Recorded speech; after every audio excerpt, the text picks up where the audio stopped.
1998年2月，孙小果因强奸、寻衅滋事、故意伤害等罪行，被昆明市人民法院判处死刑，立即执行。消息传来，昆明全市人民无不欢呼雀跃，因为孙小果是一个实打实的恶魔，他仗着家庭背景胡作非为，残害无辜。如今他就要死了，昆明人民头上的阴影也终于要消散了。然而所有人都没想到，这个死刑判决竟然没有在孙小果身上生效。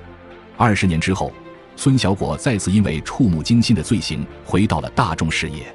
为什么他能逃脱死刑的制裁？他当年又究竟犯了什么罪呢？在孙小果的案件中，家庭背景始终是一个非常重要的因素。1977年孙小果出生了，他的母亲孙鹤瑜是昆明市公安局的民警，生父陈月同样也是民警。孙小果5岁的时候，父母便离婚，随后他跟着父亲生活。父亲对这个儿子懒得管教，而孙小果又天生性格恶劣。等他长到15岁的时候，已经是个标准的流氓地痞，辍了学，整日混迹在街头巷尾，交了一群狐朋狗友，不是出现在游戏厅，就是四处偷鸡摸狗。而就在这个时候，孙小果的母亲孙鹤瑜决定把儿子接到身边。1992年，孙鹤瑜又结了婚，这次他的结婚对象叫做李桥忠，是武警云南边防总队司令部警务处副处长。这个有权有势的继父成为了孙小果最大的保护伞。把儿子接到身边没多久，孙鹤瑜便倍感苦恼，因为他根本管不住儿子。眼看着孩子越来越叛逆，将来难以找到出路，孙鹤瑜便决定送儿子去武警部队当兵，磨一磨他的性子。可是以孙小果当时的资质，武警部队是不可能接受他的。然而对继父李桥忠而言，这根本就是小事一桩。很快，李桥忠动用手段，直接把孙小果的年龄改大了2岁，开了后门，把他送进了武警部队。可是进了部队之后，孙小果的所作所为反而更加猖狂了。他仗着自己是关系户，平时并不热衷训练，反而又交了一群不三不四的朋友。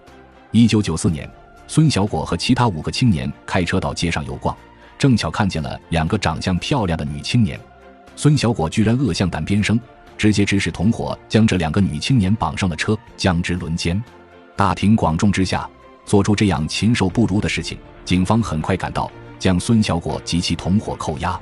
但是仅仅被拘留了12天，孙小果便走出了看守所。这自然又离不开他手眼通天的母亲和继父。孙小果刚一入狱，他的母亲接到消息，便立刻托人伪造了一份病历，说孙小果有乙肝，要求取保候审。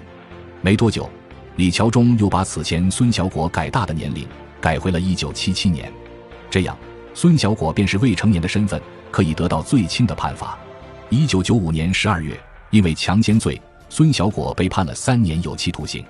然而孙小果不以为意，因为他知道继父不会让自己坐牢。果不其然，在李桥忠的争取之下，法院允许孙小果保外就医。犯下罪却不必承受任何代价，这让孙小果更加嚣张了，他把罪恶之手伸向了更多的受害者。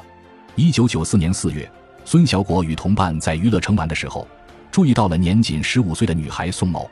孙小果当即就命人，直接把宋某从娱乐城绑走，关到了某宾馆的908号房间。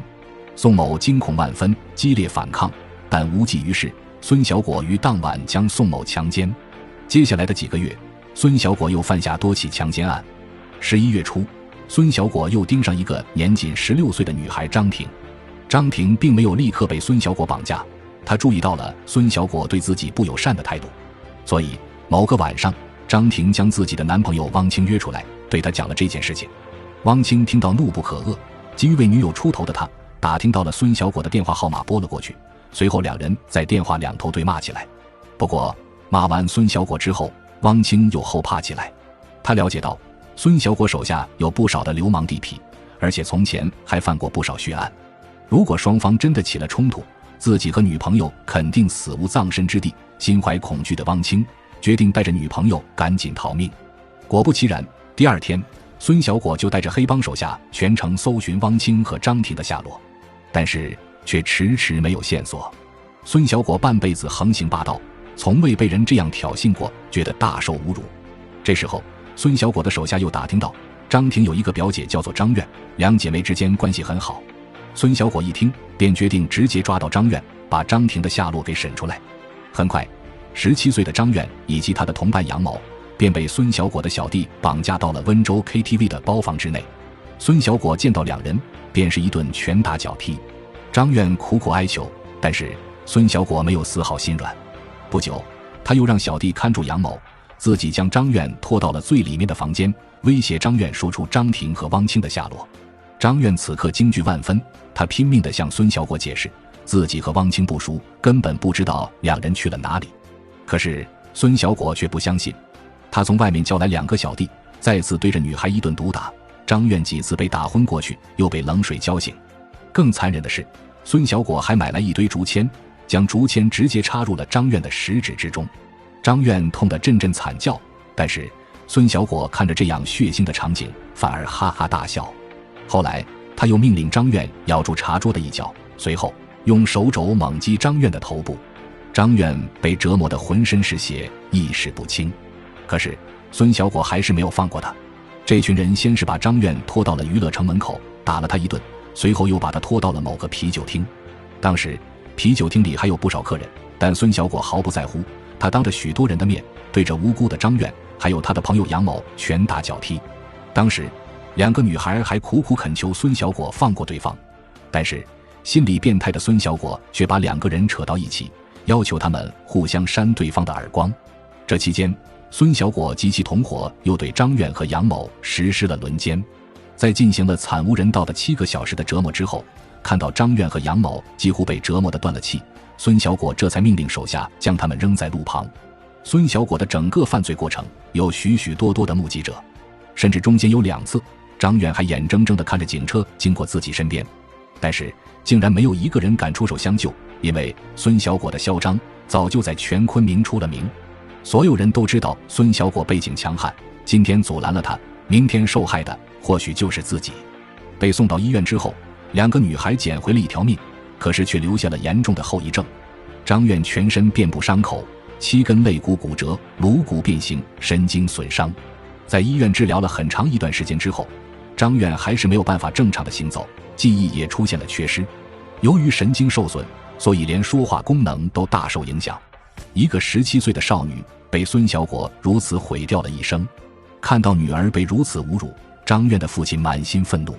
11月8日，张苑和父亲来到公安局报案，要求抓捕孙小果及其同伙。11月10日，警方在某舞厅逮捕了孙小果。然而案件的调查却迟迟无法推进。孙小果的继父和母亲再一次出场，为孙小果撑起了保护伞。为了让罪犯得到应有的惩罚，张苑的父亲带着女儿在医院验伤。可是医院竟然畏惧孙小果的势力，对于被打断7根肋骨的张苑，医院给出的伤情鉴定结果竟然显示为轻伤。警方这边也遭遇到了巨大的阻力，想要取证调查，但是孙小果方面拒不配合，还要求警方找上级批示。同时社会舆论也在发酵，这件案子影响极其恶劣。不久之后，云南法制报在新闻版面揭露了孙小果的罪行，但没想到报道刚发出1天，编辑部就遭到了威胁。更荒唐的是，3天之后，在压力之下，编辑部不得不重新发了一篇头版头条新闻，题目是《可怜天下父母心：孙小果父母访谈录》。在采访中，孙小果的母亲孙鹤宇恬不知耻地说，我们仅是基层的执法者，会有多大的能耐去支持儿子违法犯罪？再说王子犯罪与庶民同罪，更何况我们的儿子不是王子。唯一值得庆幸的是，黑恶势力虽然强大，但社会上无数人都在关注这件案子，希望能得到一个公正的结果。1998年，南方周末顶着压力发布了一篇新闻，昆明在呐喊铲除恶霸。报道中不仅采访了受害者及其父母，还采访了大量的昆明市民。所有人都要求要严惩恶霸，舆论的发酵最终惊动了中央，上级调查组介入了此案。孙小果的犯罪事实无可辩驳，所以1998年法院终于做出了裁决，判处孙小果死刑。其继父李桥忠因为包庇犯罪被撤职并留党察看2年，孙小果的母亲则入狱5年。很快案件的热度消退，人们也理所当然地认为孙小果早就死了。可是事情绝非那么简单。原来没多久，孙小果方因为不服1审的判决结果提出上诉，而在2审之中，孙小果的死刑又奇迹般地变成了死缓。2004年，李桥忠升任为五华区城市管理综合行政执法局局长。同时，孙小果的母亲也已经出狱，夫妻俩又一次动起了歪心思，想要把儿子从牢狱之中捞出来。要改变当年的判决结果，就必须让法庭立案重审。为达成目的，孙鹤瑜对法庭的各级官员大笔行贿。最终2007年9月，法庭同意对当年的案子重新立案。接下来又是新一轮的行贿，从政法委监督室到审判监督庭，孙鹤瑜行贿的数额是几万到几十万不等。总之，靠着金钱的力量，孙鹤瑜成功让儿子的刑罚从死缓又变成了20年有期徒刑。此后的事情就变得更容易了，在法庭的记录之中可以看到，之后孙小果在监狱里不断因为各种理由被减刑，甚至孙鹤瑜还给儿子买了几项发明专利。他的刑期很快被减到了4年，后来又变成2年。2010年，服刑12年的死刑犯孙小果就这样堂而皇之地再次走出监狱。而做到这一步，靠的是孙小果继父为他找到的数百个保护伞。出狱之后，为了避风头，孙小果把自己的名字成了李林晨。随后，在母亲和继父的资助之下，孙小果又风风光光地开了一间酒吧。当然，酒吧只不过是个幌子，他很快又和不少黑帮势力勾结上，在背后开启了赌场。坐牢12年并没有磨平孙小果的脾气，反而让他更加的残忍暴虐。据亲历者回忆，孙小果经营酒吧的时候，一言不合就动手打人，甚至他还专门买了电棍殴打员工。有一次他还买来了好几条猎狗，放出去咬伤了许多酒店的工作人员。2018年7月21日，孙小果伙同手下将和自己有矛盾的王某打成了2级重伤。